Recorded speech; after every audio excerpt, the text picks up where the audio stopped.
સત્સંગનો આનંદ તન અને મનથી લેવાય છે, ધનથી નહીં. તન અને મન સ્થિર હોય, શાંત હોય તો જ સત્સંગનો સ્વાદ માણી શકાય. અને સત્સંગ એ તો ધન કરતા પણ અધિક છે. પાયો જીમેને આત્મધન પાયો, તો એ સત્સંગ છે આત્મધન પ્રાપ્તિ. માનવ જીવન શોભશે તો સત્સંગના શૃંગારથી સુંદર શોભશે. લૌકિક ભૌતિક સત્સંગ વિકૃતિ ઉભી કરશે. લૌકિક ભૌતિક શૃંગાર વિકૃતિ ઉભી કરશે, પણ સત્સંગનો શૃંગાર સંયમ આપશે, સાત્વિકતા આપશે, શાંતિ આપશે. તો એ જે સત્સંગ વડે પ્રાપ્ત થતો સદાચાર અને સદાચારથી શોભતું જીવન, એ જ જીવન સાચું છે. જ્યાં આત્મનિધિ પ્રાપ્ત થઈ, જેને આત્માની સંપત્તિ શુભ ચલણ છે, શબ્દ ના રે એ શબ્દને જે સાય. ચલણ એટલે કરન્સી. જેમ વ્યવહાર ચાલે છે સમગ્ર વિશ્વને પોતપોતાના ચલણથી, એમ અધ્યાત્મના માર્ગે પણ જે અધ્યાત્મ માર્ગનો યાત્રી છે એની પાસે કંઈક જોઈશે ને, એને પણ કંઈક સાધન જોઈશે, માધ્યમ. તો શુભ ચલણ છે એ શબ્દના.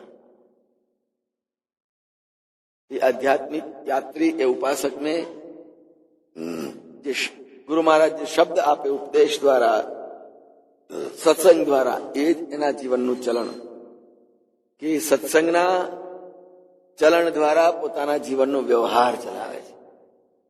અને એને પોતાને સંતોષ થાય છે કે મારી પાસે આ શબ્દનું ચલણ કેટલું બધું છે, હું કેટલો બધો સંપન્ન છું. તો એ જે આત્મધન પ્રાપ્ત થયું, અને એ આત્મધન પ્રાપ્ત થયા પછીથી લક્ષ્મણદાસજી મહારાજ અનુભૂતિ સાથે કહેતા હોય, આપોઆપ એસા. આત્મધનની સંપન્નતા કેટલી બધી પ્રાપ્ત થઈ અને સાહજિકતાથી મળી ગઈ. તો આત્મધનની સંપન્નતા એ પણ જીવનને ખૂબ જ ઉચ્ચ કક્ષાએ લઈ જાય છે, ખૂબ ઊંચી અવસ્થાની શાંતિ અને સુખ આપે છે. એ છે સત્સંગ, એ છે શબ્દના ચલણ, એ સંપત્તિ છે. અહીંયા લક્ષ્મણદાસજી મહારાજે જે કંઈ આપણને આપ્યું છે એની અંદર એમ આપ ભયા જબ આપ કહે તે, અને આપો આપ એસા. બસ પોતે પોતાની મહેનતથી, પુરુષાર્થથી જેમ પૈસો કમાઈને સંપન્ન થાય અને સુખી થાય, એમ પોતાના આત્મ સ્વરૂપ વડે પોતાનું જ આત્માનું ચિંતન, આત્માનું સંધાન, આત્માનુભૂતિ કરીને આપ ભયા આપ જૈસા, પોતે જ ધનવાન, પોતે જ આત્મસંપન્ન થઈ ગયો. કેટલો સરસ ભાવ છે. આપો આપ એસા એટલે કે એને એ સંપત્તિ મળી જ ગઈ. એ પોતાના આત્મ સ્વરૂપથી સંપન્ન થઈ ગયો. એને બીજા કોઈની પર આશા ન રાખવી પડે, બીજા કોઈનો આધાર ન લેવો પડે. માત્ર એક પોતાના નિજ સ્વરૂપ, નિજ સ્વરૂપમાં જે જઈને બેઠો, એટલી નિરાંત, એટલી શાંતિ, જેને બીજો કોઈ વિક્ષેપ નહીં કરે, કોઈ પણ બીજી વ્યક્તિ ખલેલ પહોંચાડી જ ન શકે ને. અને પોતાના આત્મા સ્થિતિમાં બેઠો, એને કોઈ ત્યાંથી હલાવી નહીં શકે, ઉઠાડી નહીં શકે. ભાઈ મારું છે, હું બેઠો છું. આપો આપ એસા, પોતે જ પોતામાં બેસી જાય. એને કોણ કહેશે તું ઉઠ? કોણ એને કહેશે તું ખસ, આગોજા?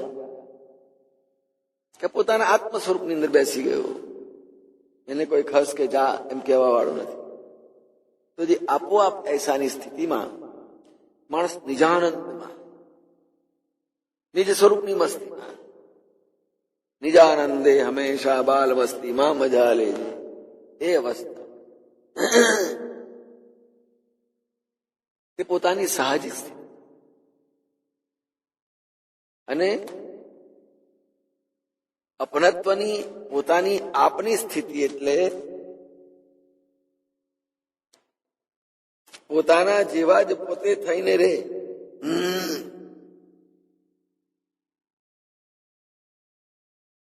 પોતે રહ્યા પોતાને સાથ.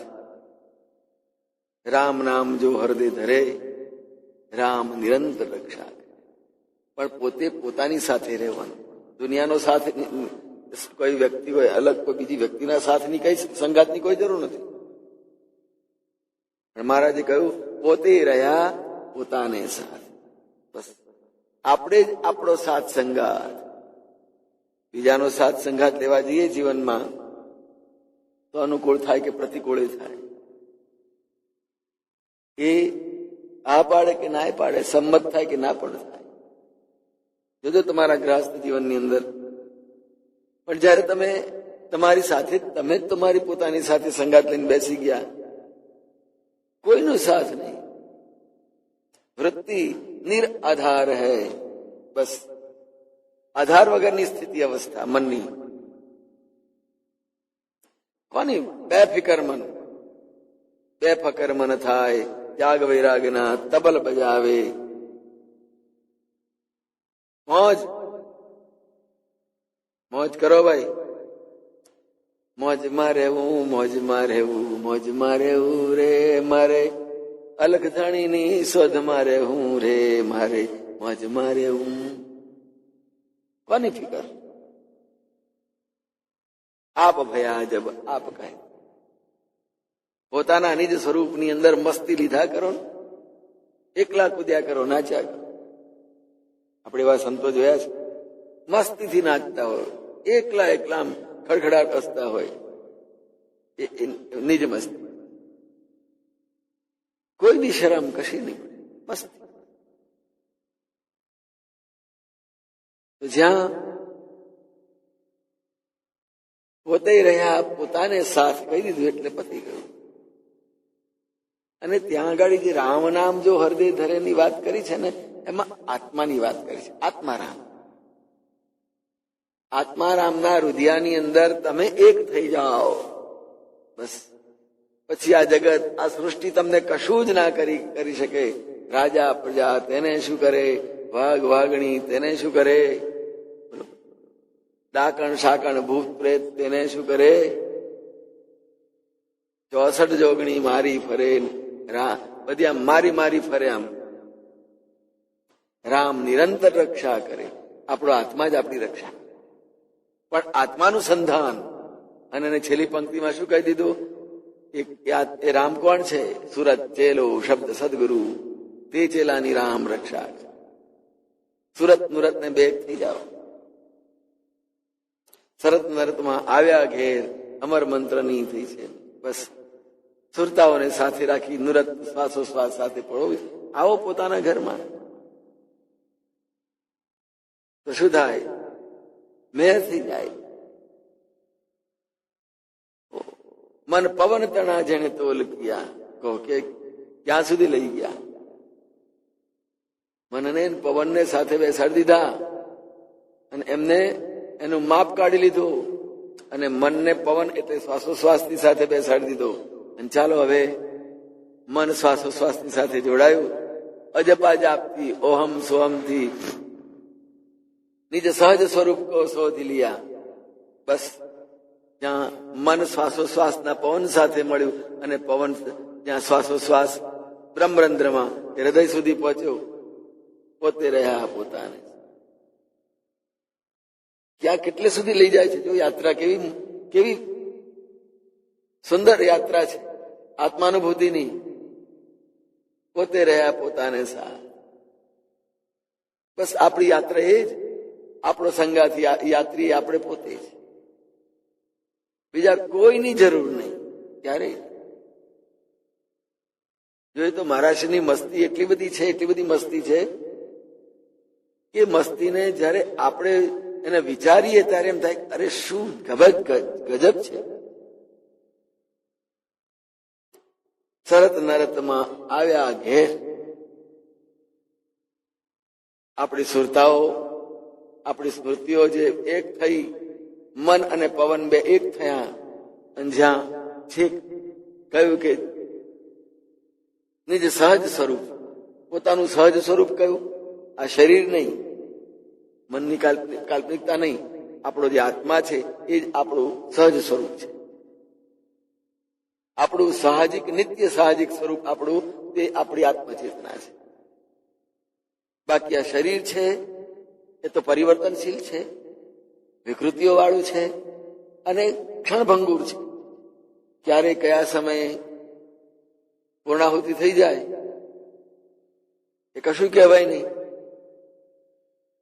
અત્યાર છે ને ઘડી પર પછી ના આવીએ. તો એ જે પોતાની નિજાનંદની મસ્તીમાં, અને એમાંય દુનિયાના બીજા સંબંધોની સાથે હરવું ફરવું ને રહેવું એના કરતા પોતે રહ્યા પોતાને સાથ. આવો આપણા પોતાના ઘરમાં કાયા ગઢ ઉપર ગિરનારી મળ્યા. આ કાયાનો ગઢ અને એની અંદર આત્મારામ ગિરનારી, પોતે દત્ત સ્વરૂપ પ્રભુ મહારાજ સ્વયં ચૈતન્યમ શિષ્ય મધ્ય એમ કહ્યું ને, પ્રભુ મારા રુદિયા કમળ વચ્ચે રો છો રે. ક્યાં શોધવા જવાના છો? તો અહીંયા જ છો. હતો દિલમાં જ તું બેઠો, ખબર એની મને નહોતી. આવી ગયા આપણા ઘરમાં પાછા.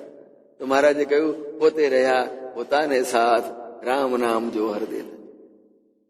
અને શરત નરતમાં આવ્યા ઘેર.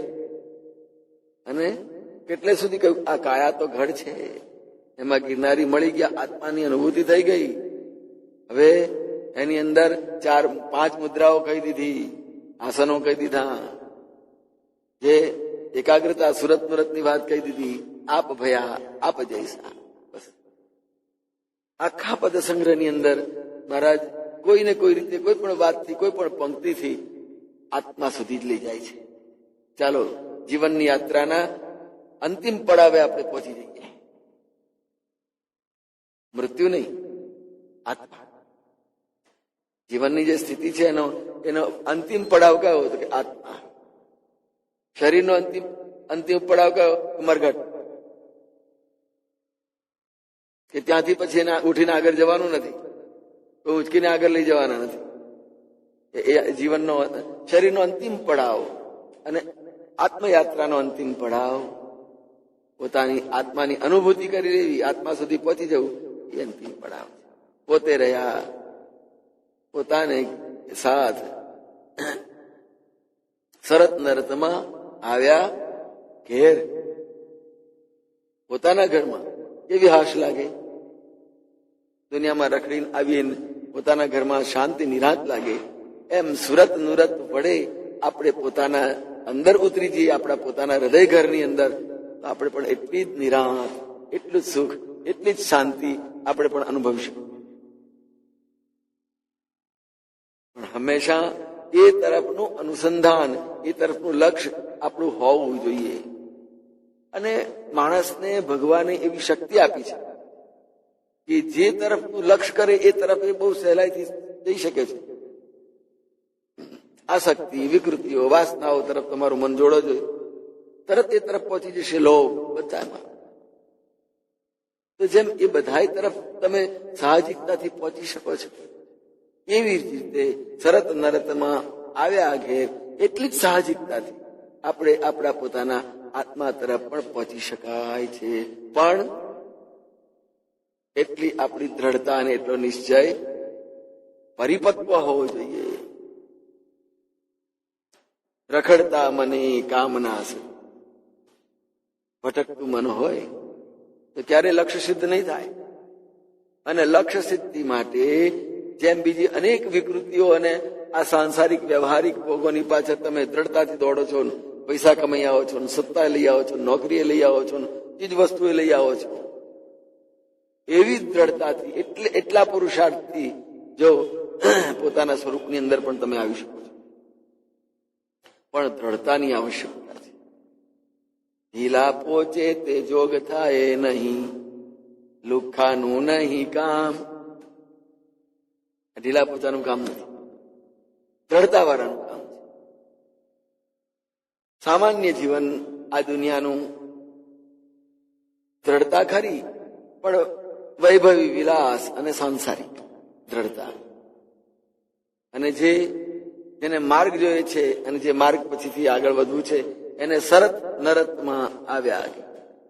બસ પોતાની સુરતાઓ અને નૂરતાની સાથે આત્માની સાથે જોડી અને પોતાના ઘરમાં આવીને બેસી. પોતાના ઘરમાં આવીને બેઠા પછી કેવી નિરાંત હોય? એવી નિરાંત બીજે ક્યાંય મળે ખરી? તો આત્મ સાક્ષાત્કારની નિરાંત આવી છે. આત્માનુભૂતિ થઈ ગયા પછીથી તમે તમારા ઘરની અંદર આવીને શાંતિથી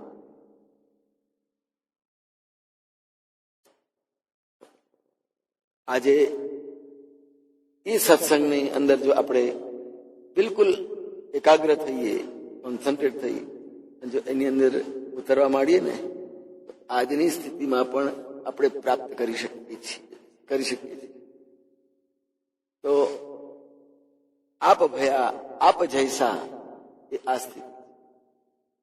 અને એ આપ ભયાની સ્થિતિમાં આપણું પોતાનું ચિંતન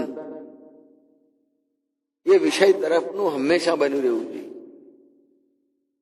પણ એ તો અહીંયા સત્સંગમાં બેઠા છે ત્યાં સુધી હોય. પછી એનું અનુસંધાન દુનિયાની અંદર દરવાજા બહાર જાય એટલે ભૂલી જાય. દુનિયાના દરવાજામાં બેસો અને ભગવાને કહી દીધું છે એ ત્રણ દરવાજા છે. કામ ક્રોધ સ્થા લોભ ત્રિવિધમ નરકસ્યેદમ દ્વારમ આત્મન નાશનમ. પોતાના નાશ માટેના 3 દ્વારો છે અને એ તરફ દોટ મૂક્યા જ કરે છે. કેટલી અર્જુને જયારે વિરાટના દર્શન કર્યા ત્યારે જોયું વિષંતિ નાશાય સમૃદ્ધ વેગા. ધસમસતા પૂરની અંદર જેમ તણાતા હોય એમ બધા મૃત્યુના મુખ તરફ બધું ખેંચાઈ રહ્યું છે. કાલોસ્મિ લોકક્ષય પ્રવૃદ્ધો લોકાન સમાહર્તુમ ઇહ પ્રવૃત્ત. બસ મારી આ પ્રવૃત્તિ છે, લોકોને સમાપ્તો જઉં છું મારા કાળના મુખની અંદર. ભયંકર. તો ત્રિવિધમ નરકસ્યેદમ કયું દ્વારમ કે માણસો સમસ્ત દુનિયા તણ્યા જ કરે છે, પણ કોક વિરલો હોય સરત નરતમાં આવ્યા ઘેર. બસ એની અંદર જ પોતે રહ્યા પોતાને સાથ અને આપ આપન મેં મિલ રહે. પોતે જ પોતાની અંદર મળી ગયા. જેને આવડે છે તરતા અને તરીને જવું છે એ તો પોતાનો સુરક્ષિત કિનારો બેટ એ શોધી જ કાઢશે અને ત્યાં તરીને પહોંચી જશે.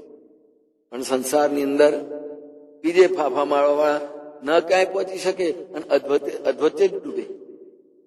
હારે આવી ડૂબી ગયો, કિનારે આવીને પાછું ડૂબી જાય. બધું તરે કિનારે ડૂબે. આવી છે આ જગતની ઘટમાળ ને એની અંદર આપ ભયા આપ જૈસા. અને પોતે જ પોતાની અંદર રહી જાય, પોતે જ પોતાની અંદર રહી શકે, બીજું ના રહી શકે. તમારામાં તમે બીજા કોઈને રાખવા સંગરવા જાઓ ને તો લાંબો સમય નહીં ટકે, નહીં સંગ્રહે, નહીં રહી શકે. તમારે કોક દાડતો એને તમારામાંથી કાઢી નાખવો પડશે. પણ તમે તમારા પોતાને તમારામાં બેસાડી દો જોઈએ એ ઉઠીને બહાર જવા માટે તૈયાર જ નથી. બહાર જઈને શું કરવું છે? અને બીજો કઈક ના ભાઈ તમે મને રાખ્યો તો હું તો જઉં છું. તમારા હૃદયમાં રાખ્યો હોય તો કઈક ના મારતો નથી રહેવું. અબ મુझे જાના હૈ. તો દુનિયા સૃષ્ટિમાંથી કોઈ પણ ને લાવીને બેસાડશો ને અહીંયામાં તો જાજો સમય નહીં ટકી શકે. પણ પોતે જ પોતાનામાં બેસી જાઓ તો ત્યાંથી બહાર નીકળવાની ઈચ્છા જ નહીં થાય. એ પોતાનું સ્વરૂપ છે અને એ જ છે આપ ઓપેથી.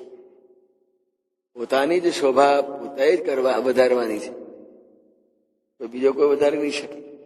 અને પોતાના નિજ સ્વરૂપ આત્મા વડે જ પોતાની શોભા, પોતાની સાચી સ્થિતિ એની અંદરથી જ પ્રાપ્ત થશે. જય મહારાજ.